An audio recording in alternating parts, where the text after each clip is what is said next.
자, 오늘 조직 본문을 통해서 우리가 함께 나눌 설교 제목은 사람을 낚는 어부가 되라 하는 것입니다.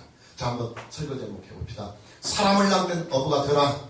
사람을 낚는 어부가 되라. 너희는 이 뜻에서 너희는 사람을 낚는 어부가 되라. 너희는 사람을 낚는 어부가 되라. 할렐루야. 아멘. 저는 예비군과 민방위를 다 졸업을 한 세대입니다만은 제가 예비군 시절에는 1년에 몇 차례씩 예비군 훈련 소집 통지서를 받곤 했었습니다. 예비군 훈련 소집 통지서를 보면 반드시 소집 날짜가 있고 소집 장소가 적혀 있습니다. 예비군들이 잘 모일 수 있는 좋은 날짜를 선택해서 훈련하기에 가장 적합한 장소로 예비군들을 모이게 하는 것입니다. 예수님은 죽으시기 전에 이미 제자들에게 자신의 부활을 예고하셨습니다. 참고 9절 마태복음 20장 19절에 보면 이방인들에게 넘겨줘 그를 조롱하며 채찍질하며 십자가에 못 박게 할 것이나 제3일에 살아나리라. 그뿐만이 아니라 예수님이 부활하시는 그날에 제자들이 제일 먼저 해야 할 일이 무엇인지 그 제자들이 해야 할 일도 미리 말씀해 주셨습니다. 참고 9절 마태복음 26장 32절에 보면 그러나 내가 살아난 후에 너희보다 먼저 갈릴리로 가리라. 내가 살아난 후에 너희들보다 먼저 갈릴리로 가리라. 내가 살아난 후에 너희보다 먼저 갈릴리로 가리라. 여러분, 예수님께서 제자들에게 하신 이 말씀은요, 일종의 소집 명령입니다. 제자들아, 내가 죽은 후 제3일째가 되는 날이 오면 너희는 다 갈릴리로 모여라. 내가 다시 살아나 그곳에서 너희들을 다시 만나리라. 할렐루야. 예수님께서 제자들을 소집하시는 이 소집 명령에는 소집 날짜가 있고 소집 장소가 있습니다. 그 날짜가 언제냐? 예수님이 죽으신 후 제3일째가 되는 날입니다. 소집 장소가 어디냐? 갈릴리입니다. 좀 더 구체적으로 말하면 갈릴리 해변입니다. 갈릴리 해변. 자, 마태복음 28장을 우리가 살펴보면 예수님이 부활하시는 그날 새벽에 일어난 긴박한 상황들을 우리는 마태복음 28장에서 만날 수가 있습니다. 예수님이 죽으신 후에 제3일째가 되는 날 막달라 마리아와 다른 마리아가 예수님의 무덤을 찾아갔다가 천사를 만나게 됩니다. 천사는 여인들에게 이런 메시지를 전합니다. 참고 9절 마태복음 28장 7절입니다. 또 빨리 와서 그 제자들에게 이르되 그가 죽은 자 가운데서 살아나셨고 너희보다 먼저 갈릴리로 가리니 너희보다 먼저 갈릴리로 가리니 거기서 너희가 배우리라 하여라. 보라 내가 너희에게 일렀느니라. 천사가 여인들에게 말합니다. 천사가 여인들에게 전한 메시지는 두 개였습니다. 하나는 예수님이 부활했다고 하는 이 부활의 메시지를 빈 무덤을 보고 그들이 놀라하니까 이 빈 무덤의 원인은 예수님이 부활하셨기 때문에 시신이 없는 것이라고 하는 예수님의 부활의 메시지를 전하는 것이었습니다. 또 하나의 메시지는 뭐냐면 제자들을 갈릴리로 모이게 하라는 이 메시지였습니다. 계속해서 마태복음 28장을 보면 그 다음의 상황들이 계속 기록되어 있습니다. 여인들은 이 천사가 전해준 이 메시지를 제자들에게 전하기 위해서 급한 걸음인 다른박질로 뛰어갑니다. 아마 저라고 해도요, 예수님의 이 부활의 소식과 갈릴리로 모이라는 이 엄청난 소식을 들었으니까 얼마나 가슴이 두근거리며 설레이고 막 감도 있겠어요. 그러니까 막 뛰어 단박질을 했겠죠. 저라도 아마 그랬을 것입니다. 자, 그런데 말입니다. 여인들의 이 급한 걸음을 붙드는 분이 계셨습니다. 바로 부활하신 예수님이었습니다. 할렐루야. 중요한 것은 이 부활하신 예수님께서 이 다른박질하는 여인들의 걸음을 멈추게 하신 후에 그들에게 주신 메시지가 있어요. 참고 9절은 마태복음 28장 10절에 보면 그 메시지가 이렇게 소개되고 있습니다. 이에 예수께서 이르시되 무서워하지 말라. 가서 형제들에게 갈릴리로 가라 하라. 갈릴리로 가라 하라. 거기서 나를 보리라 하고 예수님은 이 여인들에게 메시지를 전합니다. 가서 내 형제들에게 갈릴리로 가라 하라. 거기서 나를 보리라. 부활하신 예수님이 여인들에게 주신 메시지는 하나였습니다. 너희는 제자들에게 가서 갈릴리로 다 모이라고 하라. 갈릴리에서 내가 부활의 몸으로 공식적으로 그들과 만남을 가지리라 하는 것입니다. 그리고 드디어 오늘 본문 말씀인 요한복음 21장에 와서 그 역사적인 만남이 이루어지고 있습니다. 본문 1절입니다. 그 후에 예수께서 디베라 호수에서 또 제자들에게 자기를 나타내셨으니 나타내신 일은 이러하니라. 여러분, 디베라 호수는 갈릴리 나라를 말하고 있어요. 우리가 가까운 도시인 익산을 일이라고도 부르고 성리라고도 부르잖아요. 그러니까 이 갈릴리 바다도 디베랴 호수라고 부르기도 합니다. 왜 꼭 갈릴리 해변에서 부활하신 예수님과 제자들이 상봉을 해야만 하느냐? 예, 그 해답이 마태복음 4장 18절에서 19절에 소개되고 있습니다. 자, 참고구절 마태복음 4장 18절에서 19절입니다. 갈릴리 해변에 다니시다가, 자, 예수님이 초창기 사역입니다. 아직 12제자를 부르시기 이전에 예수님의 12제자를 세우기 위하여 갈릴리 해변을 다니시다가 두 형제 곧 베드로라는 시몬과 그의 형제 안드레가 바다에 그물을 던지는 것을 보시니 그들은 어부라 말씀하시되 나를 따라오라 내가 너희를 사람을 낚는 어부가 되게 하리라. 나를 따라오라 내가 너희를 사람을 낚는 어부가 되게 하리라고 예수님은 제자를 부르십니다. 예수님은 12제자들 중에서 가장 핵심 멤버였던 베드로와 안드레 그리고 요한과 야고보를 갈릴리 해변에서 그들을 부르셨습니다. 예수님은 이들 네 사람을 갈릴리 해변에서 제자로 삼았습니다. 그리고 그 갈릴리 해변에서 제자들에게 이런 사명, 이런 메시지를 그들에게 부여합니다. 장구절 마태복음 4장 19절입니다. 나를 따라오라. 내가 너희를 사람을 낚는 어부가 되게 하리라. 할렐루야.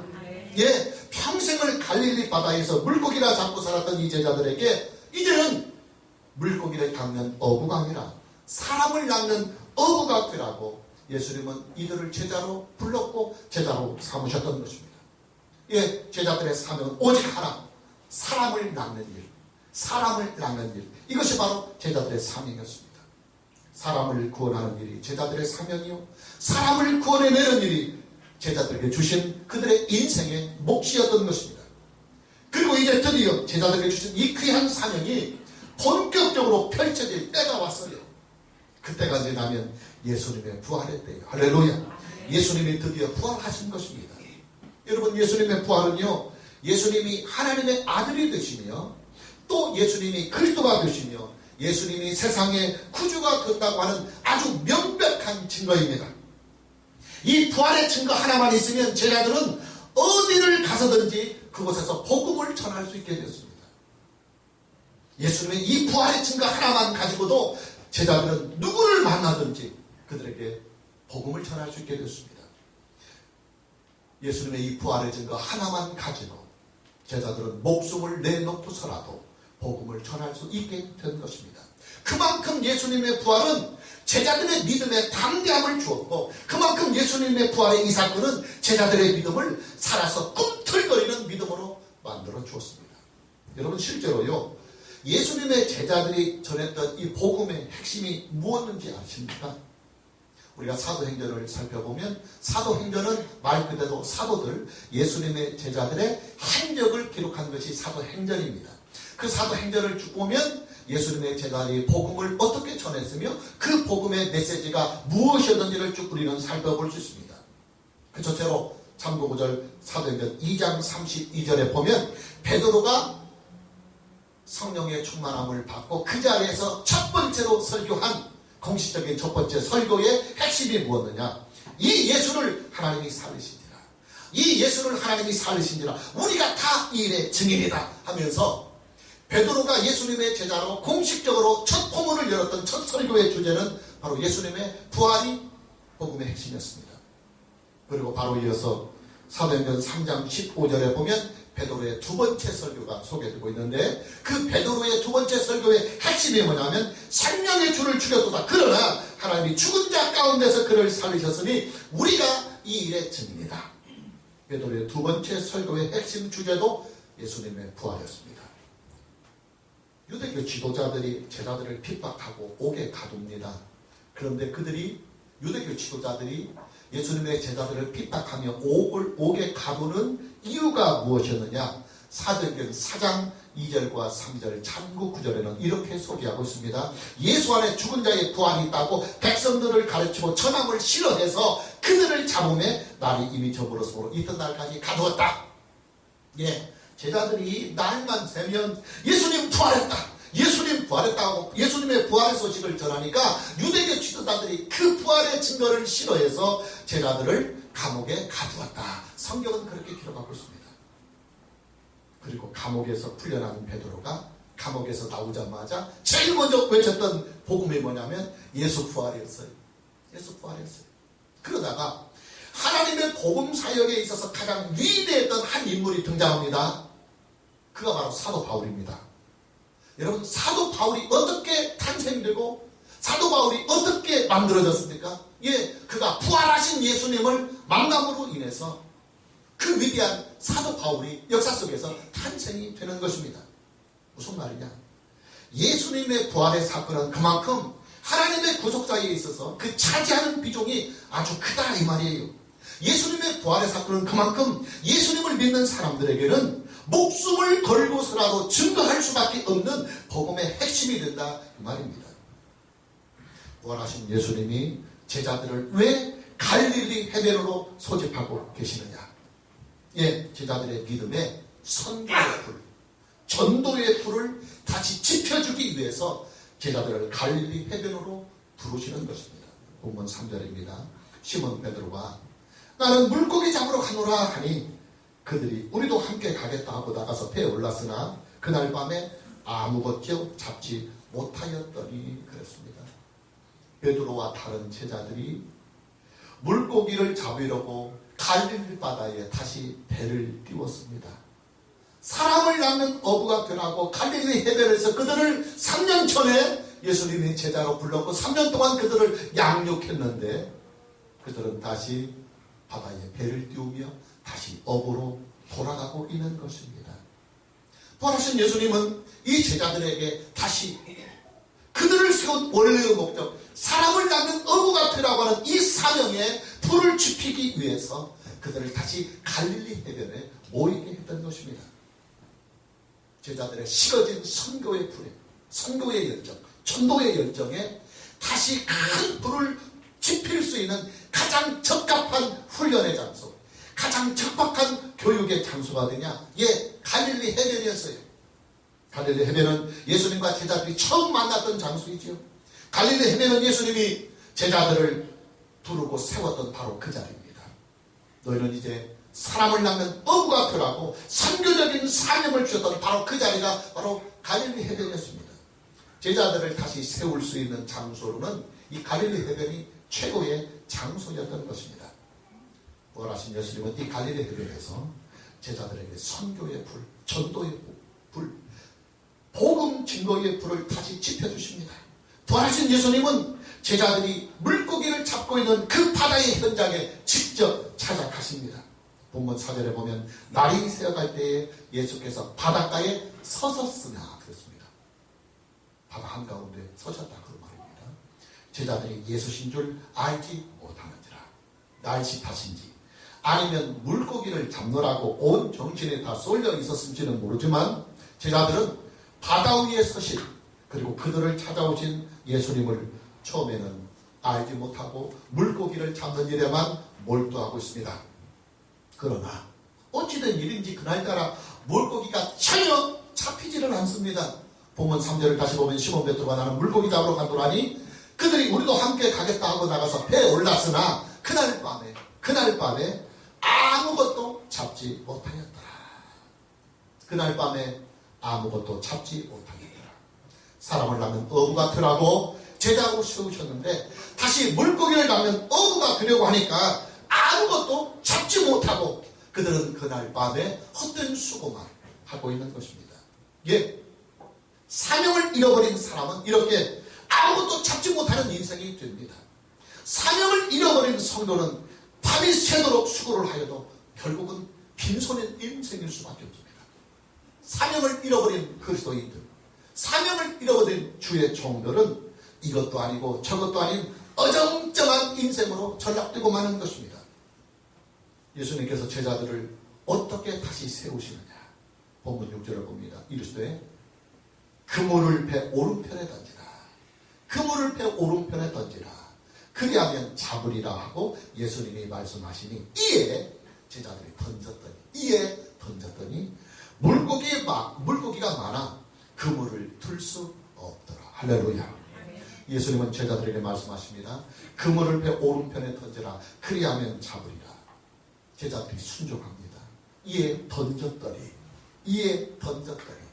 예수님의 말씀에 따라서 그대로 또 칠해했더니 물고기가 많아 그물을 둘 수 없었더라. 11절에 보면요, 이 한 번의 그물질로, 여러 번 한 게 아니고 단 한 번의 그물질로 잡은 물고기가 무려 153마리가 된다고 오늘 본문은 기록하고 있습니다. 실로 대단한 수확입니다. 그것도 큰 물고기, 참쟁이가 아니라 본문에 보면 큰 물고기가 153마리나 수확이 되었다고 말하고 있습니다. 제자들이 무엇을 느꼈을까요? 첫째는 사명을 잃어버린 자신들의 인생이 얼마나 무기력하고 초라한 인생으로 전락했는지 자신들의 그 비참한 현실을 느꼈을 것입니다. 그리고 또 한 가지는 예수님의 말씀에 순종하는 일이야말로 얼마나 큰 능력이 되고 은혜가 되고 축복이 되는가 하는 그 말씀의 능력을 그들은 현장에서 느꼈을 것입니다. 예수님의 말씀에 순종한 제자들은 153마리의 물고기를 잡았습니다. 여러분, 우리는요, 이 153마리라고 하는 이 숫자에 너무 민감해서는 안 돼요. 153이라고 하는 이 숫자에 너무 집착하는 해석도 해서는 안 됩니다. 이 153마리라고 하는 이 숫자에 영적인 해석을 알레고리로 막 갖다 붙여서는 안 됩니다. 위험합니다. 여러분, 153이라고 하는 이 숫자는 정확성.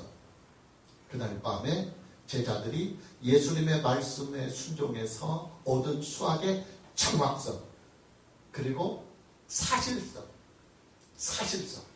이것을 분명하게 짚어주기 위해서 기록한 숫자입니다. 막연하고 추상적인 기적, 막연하고 추상적인 응답이 아니라 정확하게 153마리를 잡았다는 이 정확성과 사실성은 성경이 보여주기 위해서 153이라고 하는 그날 잡은 숫자를 세워서 기록하고 있었던 것입니다. 그래요, 여러분, 하나님의 말씀에 순종해서 우리가 복음을 전하잖아요. 그러면 분명 복음의 열매가 분명하고도 정확하게 사실적으로 우리에게 나타난다 그 말이에요. 하나님의 말씀에 순종해서 우리가 복음을 전하는 인생을 살고 복음을 전하는 삶을 살면은 하나님께서 우리에게 분명하고도 정확하게 그 열매들을 주신다 그 말이에요. 우리가 하나님의 말씀에 순종하는 인생을 살기만 하면 하나님은 우리에게 분명하고도 또 정확하고도 사실적인 복을 반드시 주신다. 할렐루야. 자, 제자들을 다시 세우는 이 능력, 이 원동력이 어디에 있었냐면 따라서 하나님의 말씀에 있었다. 한 번 더, 하나님의 말씀에 있었다. 하나님의 말씀에 있었다. 예, 제자들에게 말씀의 능력을 경험하게 하고 말씀의 능력을 체험하게 하는 것, 이것이 바로 제자들을 세우는 큰 힘이었습니다. 제자들에게 하나님의 말씀이 가지고 있는 이 위대한 능력을 믿게 하는 것, 이것이 바로 제자들을 세우는 능력이었습니다. 말씀에 순종하기만 하면 말씀대로 이루어진다고 하는 이 믿음을 제자들이 갖는 순간 그들의 마음에는 사명의 불이, 은혜의 불이, 능력의 불이 다시 타올랐다는 것입니다. 오늘 이 부활절에 저와 여러분은 이 하나님의 은혜와 능력과 축복으로 다시 세워져야 될 줄로 믿습니다. 문제는 저와 여러분이 2017년도 이 부활절을 통해서 우리가 총체적으로 다시 일어나고 그리고 총체적으로가 다시 세워지고 우리 안에 하나님의 능력과 은혜와 복주심이 충만하게 또 회복되기 위해서 무엇으로 우리가 세워질 수 있느냐? 예, 오직 하나님의 말씀으로 세워집니다. 할렐루야. 하나님의 말씀이 증거해 주시는 대로 여러분이 이 시간 예수 그리스도의 부활을 믿고 또 하나님의 말씀이 증거해 주시는 대로 여러분 자신들의 부활도 믿고 또 하나님의 말씀이 증거해 주시는 대로 땅으로 임하는 하나님의 나라를 여러분이 믿고 하나님의 말씀이 여러분에게 증거해 주시는 대로 그 말씀을 믿고 그 말씀을 순종할 때에 저와 여러분은 그 말씀의 능력으로 다시 일어날 수 있고 세워질 수 있습니다. 할렐루야. 우리가 하나님의 말씀을 믿고 순종할 때에 우리의 인생은 다시 회복되는 것입니다. 오늘 저와 여러분 모두에게 하나님의 말씀을 믿고 그 말씀에 순종하면서 하나님의 놀라운 능력과 은혜와 축복을 경험하는 살아있는 성도의 인생이 되는 축복이 있기를 주님의 이름으로 축복합니다. 요한복음 21장은 그 전체가 다 선교의 중요성, 그리고 선교의 사명을 일깨우도록 기록된 말씀입니다. 자, 우리가 왜 전도를 하고 우리가 왜 선교를 해야 하느냐? 이것을 기록한 것이 요한복음 21장입니다. 예, 하나님의 구속사를 이 세상에 이루어가는 가장 구체적인 방법이 뭐냐? 하나님은 예수 그리스도 한 분을 통해서 세상을 구원하는 것이 역사요 하나님의 섭리인데, 이것을 구체적으로 이루는 방법이 뭐냐면 선교와 전도뿐이에요. 한번 여러분이 생각해 보세요. 자, 하나님의 아들이신 예수께서 이 세상에 오셔서 우리의 죄를 대속해 주셨다 할지라도 이 소식을, 이 복음을 세상에 증거되지 못한다면 미안하지만 그 복음은 열매를 맺을 수 없어요. 여러분 그렇잖아요. 아무리 좋은 것이 있어도요, 사람들이 그 좋은 것을 전혀 모르고 있다면 그 좋은 것도 사실은 빛을 발하지 못하는 거예요.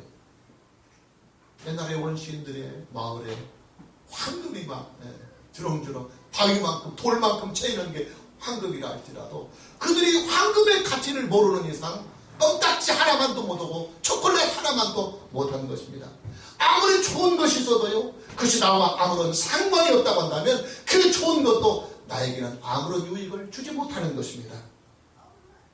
우리 주 예수 그리스도의 이 구속의 복음이 세상을 구원하는 유일하고도 완전한 능력이 되는 것, 이것은 사실입니다. 이것은 사실입니다.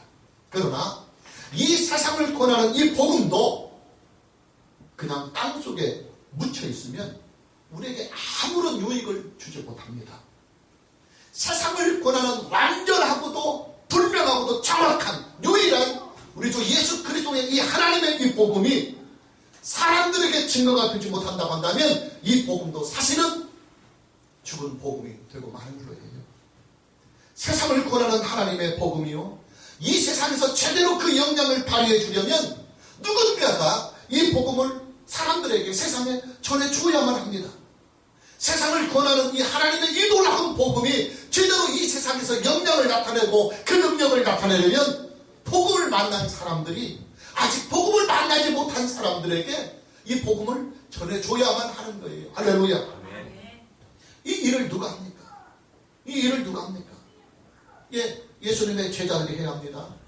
예수님의 제자들은 이 지구상에서 가장 먼저 예수님을 만난 사람들이고 또 이 구원의 복음을 지구상에서 가장 먼저 만났던 사람이기 때문에 그들은 예수님의 이 구원의 복음을 세상에 증거해야 할 사명이 있고 역사적인 의무가 그들에게 있는 것입니다. 감사하게도 예수님의 제자들은 이 사명을 잘 감당해 주었어요. 그들은 예루살렘 전체를 전도하고 온 유대를 전도하고 죽음의 도시인 사마리아까지 전도했습니다. 그리고 이제는 유대를 떠나서 소아시아와 유럽과 아프리카까지도 복음을 전해주었습니다. 제자들이 이 복음을 온 세상에 전해주었기 때문에 오늘날 우리에게까지도 이 복음이 들어와서 예수 믿고 지금 우리는 구원을 받은 하나님의 자녀로 살아갈 수 있는 거예요. 할렐루야. 자, 그렇다고 한다면 지금 오늘을 살고 있는 이 시대는 과연 누가 이 복음의 소식을 세상에 전할 수 있느냐? 예, 우리가 해야 돼요. 우리가 해야 돼요. 저와 여러분이 해야 합니다.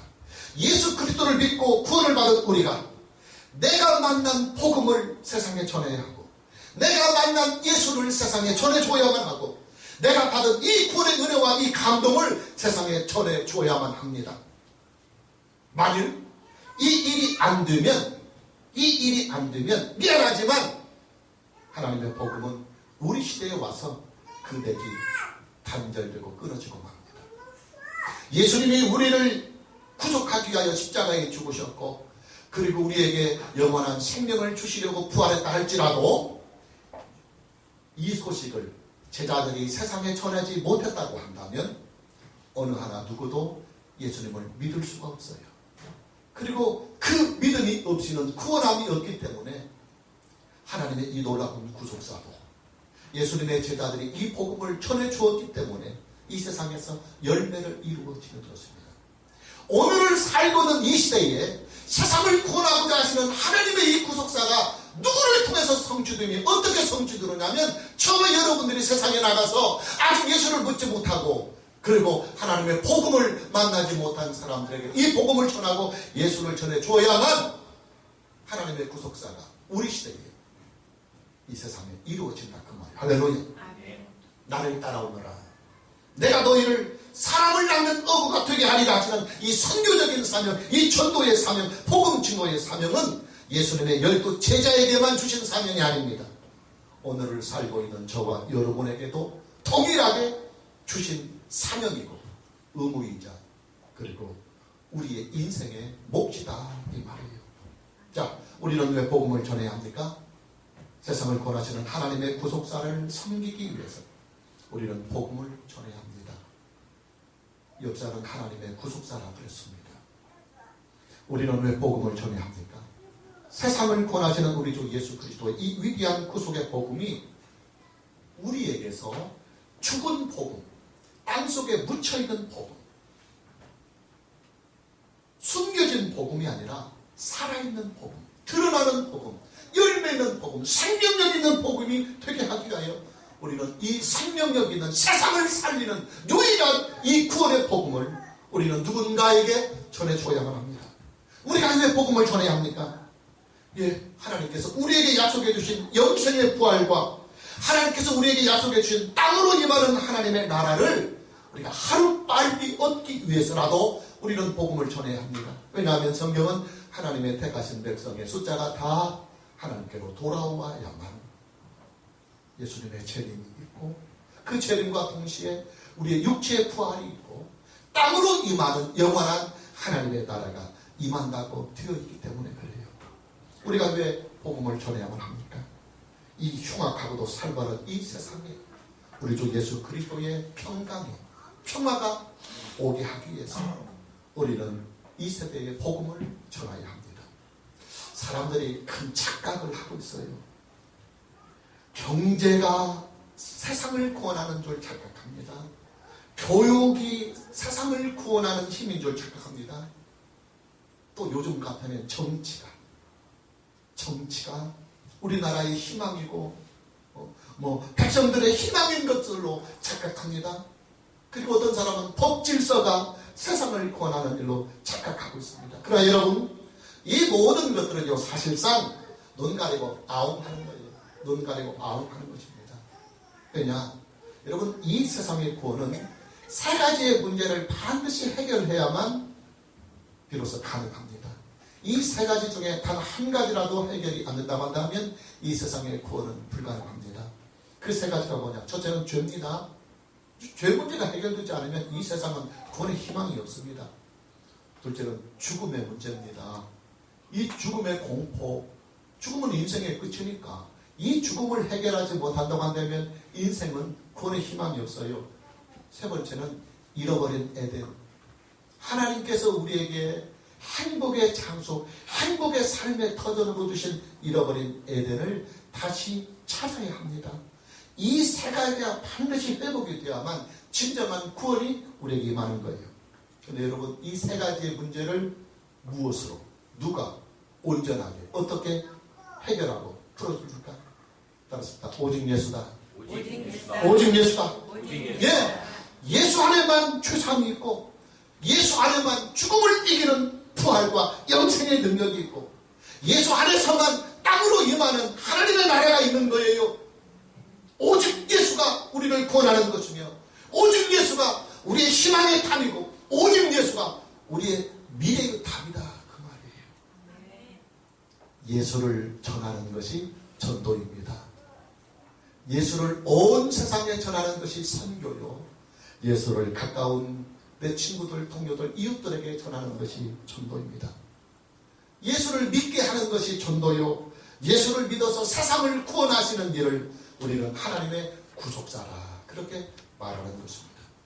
오늘 저와 여러분 모두에게 2017년도 이 부활절을 통해서 예수님께서 이미 예수를 믿고 구원받아 하나님의 은혜로 살아가는 예수님의 사람들에게 주신 최고의 사명, 사람을 낳는 어부가 되라고 하는 이 사명의 불이 회복되는 은혜가 있기를 주님의 이름으로 축복합니다. 자, 마무리하려고 합니다. 예수님께서 이 세상에 오신 이유가 뭐냐? 예수님은 이 세상을 구원하시기 위하여 오셨습니다. 자, 예수님이 십자가에 왜 못 박혀 죽으셨느냐? 예, 세상을 구원하기 위하여 예수님은 십자가에 죽으셨습니다. 예수님이 죽은 자 가운데서 왜 3일 만에 부활하셨느냐? 예, 세상을 구원하시기 위해서.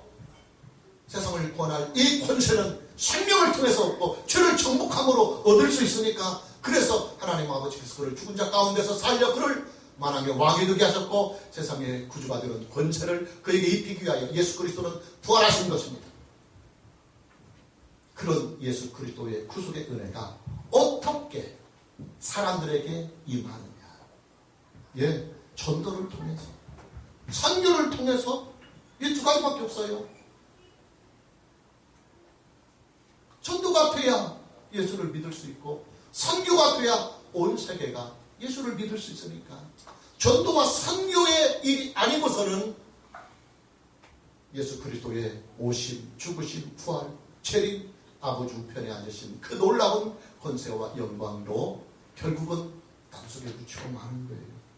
그래서 전도와 선교가 이렇게 중요하기에 부활하신 예수님은 제자들을 갈릴리 해변에 다 모이게 하셔서 그들을 처음 부르고 제자를 세우고, 너희는 사람을 낳는 어부가 되라고 주신 그 사명의 자리에서 다시 물고기 잡으러 가겠다고 하는 제자들의 그 발걸음을 멈추게 하고, 그곳에서 다시 부활하신 예수님이 선교의 불을 지펴주고 계시는 거예요. 할렐루야. 성령이 왜 우리에게 오셨습니까? 참고구절 사도행전 1장 8절을 보면 오직 성령이 너에게 임하시면 너희가 권능을 받고 못하라고 그랬습니까? 예루살렘과 온 유대와 사마리아와 땅까지로 내 증인이 되리라. 내 증인이 되리라 그랬어요. 복음을 전해야만 하는 우리에게 그 사명 잘 감당케 하기 위하여 성령이 보혜사로 우리에게 오셨다는 말이에요. 여러분, 성령은 치유사역을 위해서 병고 치려고 이 세상에 오신 거 아니에요. 성령은 우리에게 은사를 주시기 위해서 오는 것 아니에요.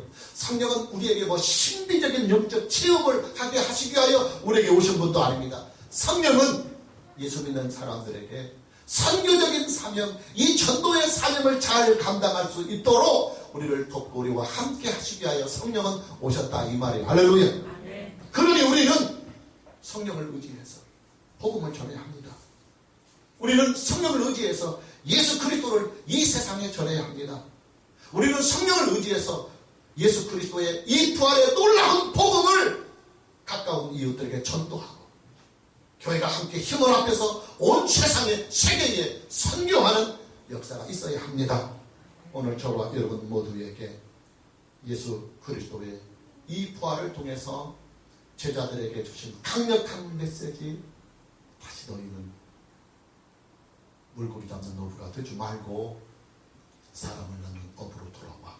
내가 너에게 준 이 귀한 사명 잘 감당하라 하고 갈릴리에서 그들을 세우셨던 예수님의 이 귀한 은혜가 저와 여러분에게도 동일하고 임하여서 2017년도 부활주의를 통해서 우리 교회가 각 사람이 전도와 선교의 불을 가지고 열심히 예수님을 전해서 하나님의 구속사를 성실하게 섬겨가는 은혜가 있기를 주님의 이름으로 축복합니다. 아멘. 할렐루야. 아멘. 할렐루야. 아멘.